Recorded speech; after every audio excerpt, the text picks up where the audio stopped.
I was lying on a hospital gurney hooked to IV's monitors, beeping a sharp pain, clawing through my lower abdomen, when my mother's voice cut through the chaos like a razor. "Rachel, don't you dare cancel our plans again. We've had these Billy Joel tickets for months." I blinked at the phone in disbelief. My vision was blurry, my hands trembling, but the sting in my chest had nothing to do with the internal bleeding the doctors had just discovered. No, it was the sound of her voice, cold, annoyed, like I'd asked her to skip a pedicure instead of care for her only grandchildren while I underwent emergency surgery. It was Christmas Eve in Denver. Snow was blanketing the city outside the hospital window. Inside, my 2-year-old twins, Liam and Lily, were huddled together in the corner of the room with a nurse trying to distract them with stickers and cartoons. While I was trying not to pass out from the pain, I had begged my parents to come help to be here. Everyone else was out of reach. Friends were traveling. Mike, my husband, was 6 months gone, killed by a drunk driver. It was just me, and 2 toddlers who needed someone to hold their hands if I didn't make it through that night. And what did my dad say when I asked them to stay back and help? "You've become a burden, Rachel. We're retired. We deserve to enjoy our lives." A burden. That word hit harder than any diagnosis. And the worst part, I'd been sending them $3,000 a month since they quit their jobs early. Every single month, even after losing Mike. While I was drowning in grief and medical bills, they were sipping wine on cruises, racking up luxury expenses, and treating me like I was an inconvenience. That was the moment something in me snapped. Not out of anger, but clarity. Right there in that sterile hospital room, I realized the truth. I'd spent my whole life chasing love and approval from people who only saw me as useful when I was paying for it. And for the first time ever, I let go. Christmas had always been complicated in my family, but that year it felt like a cruel joke. The halls of Denver General were dressed up with plastic wreaths and blinking lights. Nurses wore reindeer headbands, and the cafeteria served overcooked turkey with watery mashed potatoes. But nothing about that night felt festive.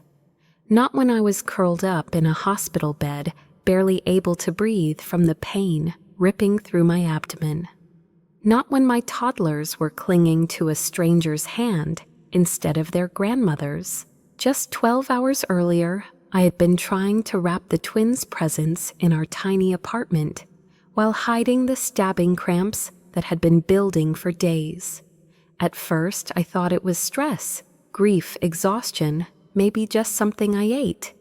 I told myself to push through, that I couldn't afford to be sick, not now, not with Mike gone, not with no backup. But by early afternoon, I collapsed in the hallway, barely able to scream, loud enough for Liam to toddle over and grab my phone. The ER was a blur. Scans, IV fluids whispered words like perforation and hemorrhaging. When the doctor finally came in, his face was calm but serious. "We need to operate. Now. There's internal bleeding. If we wait, it gets risky." I asked for 10 minutes, just 10, to find someone to watch my kids. My hands trembled as I dialed my parents. I shouldn't have been surprised when they declined. They were already at the airport in Ohio, about to board a flight to LA for their Christmas trip. "We've had these plans locked in since August," my mom reminded me, like I was some last-minute dinner guest. "It's just a minor procedure, right?" I wanted to scream. Instead, I told her the truth, that the doctors said I might not make it through, that I needed help, that her grandchildren might be left without any parent if something went wrong. Silence, then irritation. "Well, that's dramatic, Rachel. You've always made things bigger than they are. I'm sure you'll be fine. They didn't offer to come. They didn't ask how the kids were. They didn't even say good luck. And that's how I ended up sobbing quietly in a sterile room, a nurse named Bethany, checking my vitals while Liam tried to reach my hand, and Lily sucked her thumb in the corner, confused and scared. Outside the city was lit with warm lights and carolers. Inside I was coming undone. I had never felt more alone. And yet something inside me was beginning to shift. I wish I could say their reaction surprised me, but if I'm honest, it didn't. It was just another page in a book I'd been reading my entire life, one where I was always the afterthought, the backup plan, the problem. Growing up in Toledo, Ohio, our house was the picture of suburban perfection. From the outside manicured lawn PTA meetings, family photo Christmas cards with matching sweaters. But behind closed doors there was a hierarchy, and I wasn't at the top. That place belonged to Kelsey, my younger sister by 3 years, and the undisputed favorite child. She was blonde, bubbly, and always the delicate one. She had allergies, got stage fright, easily cried during thunderstorms. That meant she got the extra attention, the extra patience, the extra everything. When she brought home a B- in algebra, my parents blamed the teacher. When I brought home straight A's, they barely looked up from the TV. Once in 6th grade, I won first place at the district science fair. I was glowing, beaming, holding that ribbon like it was an Olympic medal. My mom glanced at it and said, "That's nice, honey, did you remember to feed the dog?" I remember Kelsey accidentally backing into the garage wall when she was 16. She cried, Dad hugged her, and they took her out for ice cream to calm down.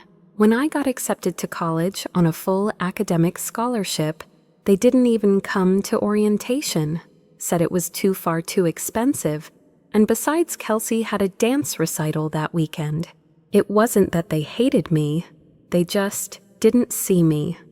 Not really, not as a person with needs or feelings or goals. I was useful when they needed me, to run errands, help clean, lend money in college. But emotionally, I was invisible. Still, I tried. God, I tried so hard. Even when Mike and I got engaged, their first reaction wasn't happiness, it was, why not wait a little longer? They didn't like that he came from a working-class family, that he had tattoos, that he didn't fit the image. But Mike was the first person who really saw me. He understood what it meant to be the family disappointment. He had his own complicated past, but he never judged mine. We'll build something better, he used to whisper, at night, arms around me. A home that's safe, a love that's real, a family that never makes anyone feel like a mistake. And we did. For a while we made magic from nothing. When the twins were born, we were exhausted, broke deliriously happy. Mike cried when he first held Liam. I laughed when Lily peed on his shirt. It wasn't easy, but it was ours. My parents visited once to meet their grandkids. They stayed 48 hours, complained about the noise, and left early to catch a jazz concert. After that, they sent the occasional birthday card, usually late. Never a phone call, never a diaper changed or bottle washed. But I still wired them money every month. Why? Because I thought if I gave enough, helped enough, sacrificed enough, maybe someday they'd see me. Maybe I'd finally be good enough. I didn't know back then that there's no amount of love you can give that will make someone love you the right way if they never learned how to love in the first place. The moment Bethany stepped out of the room to call her friend the nanny, I stared at the ceiling tiles above my bed and felt something inside me snap. Not like a breakdown. No, it was quieter than that. A flicker, a shift. like the first crack of light through a locked door. Claire arrived within 40 minutes, bundled in a long wool coat, her hair in a tight ponytail, holding a small canvas bag filled with toys, picture books, and a quiet authority I hadn't felt from anyone in months. The twins took to her instantly. Lily reached out first, then Liam. Bethany squeezed my hand and said softly, "She's got this. You just worry about getting better." And that's when it hit me. I had other choices, other people, other options. I didn't have to keep begging for crumbs from people who would never offer a seat at their table. When Bethany returned with the pre-op nurse, I asked her for one favor before they wheeled me into surgery. "Can you bring me my phone?" My hands were still trembling, but I typed out the first message with the kind of clarity that comes when you finally reach your limit. To my bank. Cancel all automatic transfers to Robert and Linda Morgan effective immediately. That $3,000 could pay for childcare, for rent, for groceries, for breathing room. The second message took longer. I stared at the screen for what felt like forever. Then I typed slowly with more resolve than I thought I had left. To my parents. I will no longer be sending financial support. You've made it clear I'm a burden. I'm done trying to prove my worth. My children and I deserve better than being your afterthoughts. Do not contact me again. I hit send. Then I handed the phone back, closed my eyes, and let the tears come. Not tears of fear, not even grief, but release. They prepped me for surgery, and I remember Bethany brushing my hair off my forehead and saying, "You're incredibly brave." But I didn't feel brave. I felt empty, raw, hollowed out. And yet, for the first time in my life, I wasn't carrying them with me into the operating room. Not their judgment, not their guilt, not their endless conditional love. I had drawn a line. And from that moment on, I swore I'd never step back over it. When I woke up from surgery groggy and numb, the first thing I saw was Claire sitting beside my hospital bed, her arms wrapped gently around Lily while Liam lay curled up on her lap. She looked up and smiled. "You made it," she whispered. "Everything's okay." I nodded weakly, unable to speak through the lump in my throat. The doctors said the surgery went well, though the blood loss had been worse than expected. I'd need at least a week to recover, maybe longer. Claire volunteered to stay with the kids during the day, even taking them home to my apartment at night. She refused payment until I was back on my feet. While my body healed, my phone burned. 27 missed calls, dozens of messages. At first, they were from my parents, my mother mostly. "Rachel, what is going on? We saw the payment didn't come through. Are you okay? This can't be about that hospital thing. We had plans. You know how hard it is. To get these flights refunded, answer your phone. You can't just cut us off without talking to us." Then came my dad, short, angry, blunt. "You made a commitment. We adjusted our lives based on that money. You're being selfish, Rachel. You owe us better than this." That word made my skin crawl.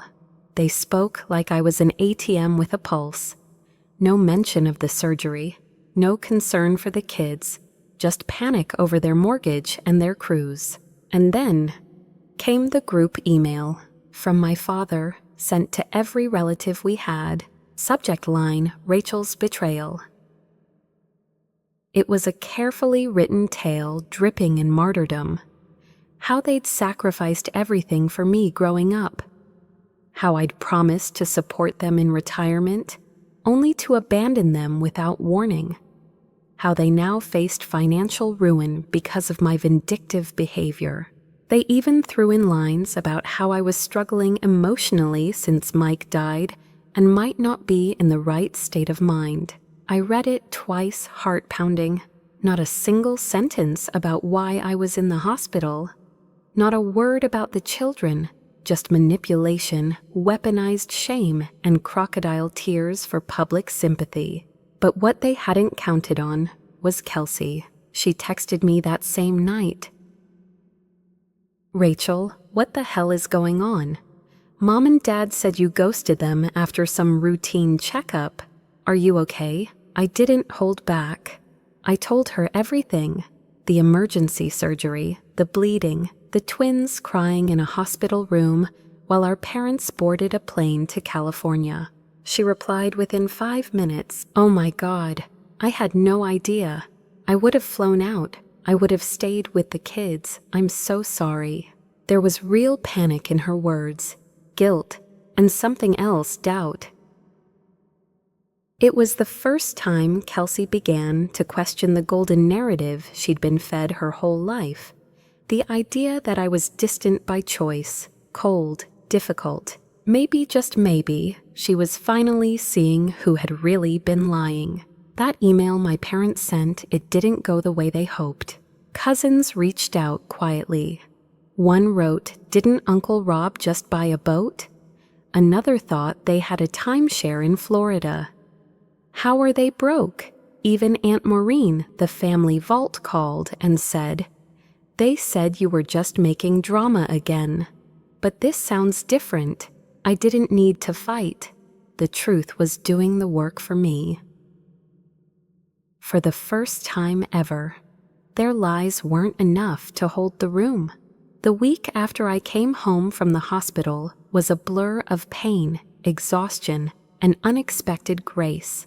Claire stayed with us nearly full time, arriving before sunrise and leaving after the twins had fallen asleep. She cooked, cleaned, read to Liam and Lily for hours, and somehow kept them calm while I lay on the couch with a heating pad pressed against my stomach and stitches that throbbed every time I laughed or cried. For the first time in months, I didn't feel like I was barely surviving. I felt held, safe. My work as a freelance graphic designer had slowed during Mike's illness, then nearly collapsed after his death. But my clients, most of them small businesses and nonprofit groups, surprised me with their humanity. They gave me space, time. Some even prepaid for upcoming projects to help out. But it wasn't just luck. It was proof that I had built relationships that weren't transactional, that not everyone was like my parents. And in that quiet, painful stretch of recovery, something new began to take shape. It started with a memory. A few weeks before Mike died, we stayed up late one night talking about death. Not in a sad way, more like a just-in-case moment. He had this dark sense of humor, always joking that he wanted a Viking funeral with fire and drums. I'd laughed and said, "You'll get a memorial website and a photo montage set to Pearl Jam. That's the best I can do." After he passed, I kept that promise. I built a simple tribute site for him, photos his playlist, a place where friends could leave memories. It was raw, honest, messy, and it meant everything to me. Turns out, it meant something to others too. A friend who'd lost her sister asked if I could make one for her family. Then someone from my grief group asked, and then another. Before I knew it, I was booking small commissions, personalized digital memorials. I named it Remembered Grace, and it felt like I'd stumbled onto something real, something sacred. It wasn't flashy, but it mattered. It helped. And for the first time since Mike's death, I wasn't just clinging to survive, I was building something new. Claire agreed to stay on part-time while I rebuilt my client base and nurtured the new side business. Her kindness became something deeper, steady, quiet companionship that filled in the cracks of my day. The twins adored her. I trusted her. She was the kind of support I never got from my own mother, and she never once made me feel guilty for needing it. Kelsey began visiting on weekends, slowly earning her way back into our lives, not with grand gestures, but with casseroles, bedtime stories, and effort. She helped me organize the twins' closet. She gave me time to shower without interruption. She started to understand what parenting without a safety net really looked like. Meanwhile, I joined a support group for widowed parents, Forward Together. It was held online, which made it easier. No babysitters, no makeup required. Just raw stories, real people, and zero judgment. That's where I met Diana. She'd lost her husband to cancer 2 years earlier and was raising a 3-year-old boy while working as a real estate agent in Portland. She was sharp, funny, and completely uninterested in pity. She was also practical in ways I wasn't, especially when it came to money and housing. "You're drowning in apartment rent," she said bluntly one evening. "You have equity, you need space, and better childcare options." I laughed. "You sound like my therapist." "I am your therapist now," she deadpanned. With her help, I sold our cramped 2-bedroom unit and bought a small house on the edge of town. It wasn't fancy, but it had a fenced yard, a safe neighborhood, and a sunroom that doubled as my office. When we moved in, the neighbors brought over lasagna muffins, paper towels. Not because they knew our story, just because they cared. I stood in that empty living room holding Lily on my hip while Liam chased dust bunnies in the corner, and I realized I had lost my husband. I had cut off my parents. I had been split open by grief. But somehow in all that brokenness, I had planted something that was finally starting to grow. It had been nearly 2 months since the surgery when the knock came. Not a soft, uncertain knock, but the kind you hear when someone assumes they have the right to be on the other side of your door. I peeked through the front window and felt my stomach drop. There they were, my parents. My mother stood stiffly in a tailored peacoat, clutching a designer purse to her chest like it was armor. My father wore his usual scowl, arms crossed, jaw tight. He didn't look angry this time. He looked inconvenienced. I cracked the door an inch. "What do you want?" "Rachel, darling," my mother said, tone instantly syrupy.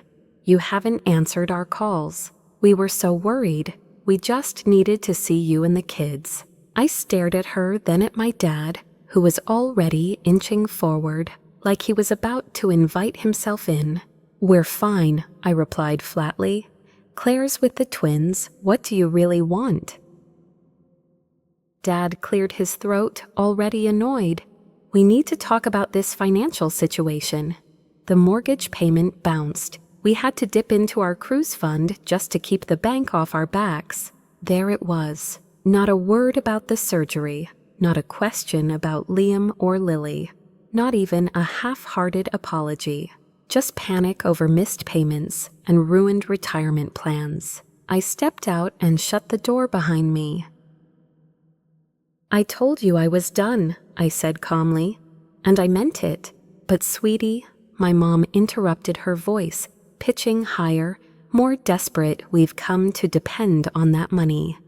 We built our retirement plan around your support." My eyebrows lifted.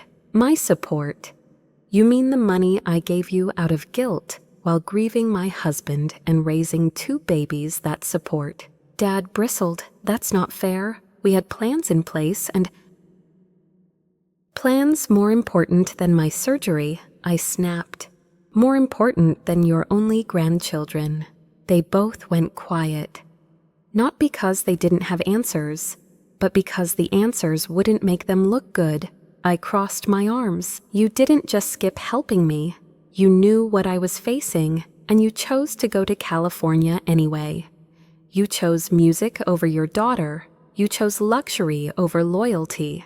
"We made one mistake," my mother whispered. "Are you really going to punish us for that?" "This isn't punishment," I said. "This is consequence." Their faces changed at that word. Consequence wasn't something they were used to. They'd spent a lifetime avoiding it, outsourcing blame, rewriting history. My father straightened. "We're your parents, Rachel. You owe us some respect. And I'm a parent now, too," I shot back. "I would never treat Liam and Lily the way you've treated me. Never." At that moment, Lily toddled into the hallway, still wearing her fuzzy bunny pajamas. She stared up at my parents like they were strangers, which in every way that mattered they were. My mom bent down and opened her arms. "There's my little angel." Lily blinked, frowned, and backed up to stand behind my legs. I didn't say a word. My father cleared his throat. "So that's it? You're just cutting us off." I nodded once. "The money, it's done. You made your choice the day you got on that plane." I turned, scooped Lily into my arms, and walked back inside. I didn't slam the door. I just shut it, quietly, finally. The next morning they came back, this time with reinforcements. My Aunt Carol, the self-appointed family peacekeeper. She pleaded from the porch like we were in a soap opera. "Rachel, honey, your parents are hurting. They've had to cancel trips. They might lose the house. They've been managing their finances for decades without me," I replied through the door. "They can do it again. They only retired early because you promised to help." I never promised anything. I offered help temporarily. They turned that into a lifetime subscription. They knocked for 10 more minutes before giving up. That night my phone buzzed again. A group email. My dad, again. Same performance, different audience. He told the extended family that I'd abandoned them, that I'd blindsided them, that they were facing foreclosure because of my cruelty. But this time the backlash hit fast. My cousin Julia replied, "Didn't you just get that new convertible?" Aunt Carol wrote separately, "They told me it was a checkup. You almost died." Even Kelsey joined in. She had seen enough. She knew the truth now, and she was done playing along. "You're not crazy," she texted me. "They're just really, really good at pretending they're the victims." And just like that, the mask slipped. For them, forever. 3 months after the surgery, the inevitable happened. Kelsey called, voice tight with urgency. "Rachel, they got the foreclosure notice." I didn't say anything at first. I just held the phone, listening to the silence between her breaths. "They have 60 days to pay, or they lose the house," she continued. "They're panicking." I leaned against the kitchen counter, staring at the twins' half-eaten cereal bowls. "What about their retirement accounts?" "Mostly gone," Kelsey said, sounding as tired as I felt. "They spent a chunk on that boat last year, remember? Then some investment scheme Dad's golf buddy recommended. It tanked. I saw the paperwork." I closed my eyes. Of course they had. It wasn't that they were destitute. They still had assets. The timeshare, the boat, jewelry. They just didn't want to give up the lifestyle. They wanted me to save it for them. That evening the texts started again. From my mom. "Rachel, please. We never thought you'd really cut us off. We figured you were just upset." "Emiwa," from my dad. "We need $144,000 to catch up. You've always been our safety net. You're the only one who can help." And that was the final blow. They didn't see me as a daughter, not really. Not a mother doing her best to keep 2 toddlers afloat without a partner, still grieving, still healing. They saw me as a solution to a problem of their own making. They had never respected my boundaries, because they had never believed I'd keep them. A week later, they showed up at my new house unannounced. I didn't slam the door in their face. I let them in, not out of obligation, but curiosity. I wanted to see if they had changed, or if they were just scared. They sat at my dining table, hands folded, avoiding eye contact. My dad unfolded a spreadsheet. This is what we need to get back on track. I scanned the numbers: mortgage arrears, boat loan, credit card debt. Sell the boat, I said. We'd take a loss, he protested. My mother chimed in. And the timeshare market is horrible. Those are our retirement luxuries. I almost laughed. You mean the luxuries you can't afford? Without me, my dad stiffened. It's the least you could do after all we've done for you. I looked him in the eye. What exactly have you done for me? Silence. The twins came running into the room, then giggling, trailing stuffed animals behind them. My parents turned smiles, instantly pasted on. There are our babies. They don't know you, I said quietly. They've seen you maybe 3 times. But we're family, my mom cried. I stood. Exactly. And it's my job to protect them from all harm, even if that harm wears a familiar face. I walked them out. No anger, no screaming, just clarity. Some lessons come late, but once you learn them, you don't forget. Looking back, it's almost surreal how long I spent believing I owed something to people who only showed up when there was something to take. But here's the thing. No one tells you until you've lived it. Loyalty is not the same as love. Love shows up when it's hard. Loyalty that can be faked, especially by people who want something from you. I used to think setting boundaries was selfish. That saying no meant I wasn't being a good daughter, a good person, a decent human. But I've learned that boundaries aren't walls, they're doors you choose who gets to walk through. And not everyone deserves a key.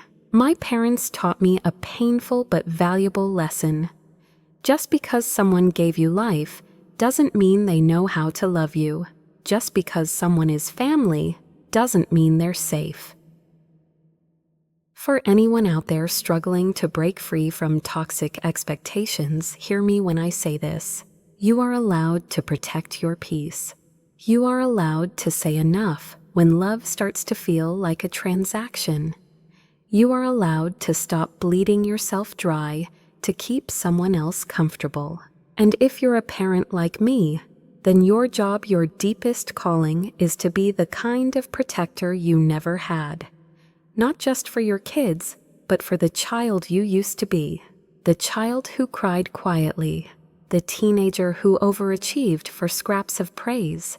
The adult who kept giving, hoping someone would finally say, "You matter."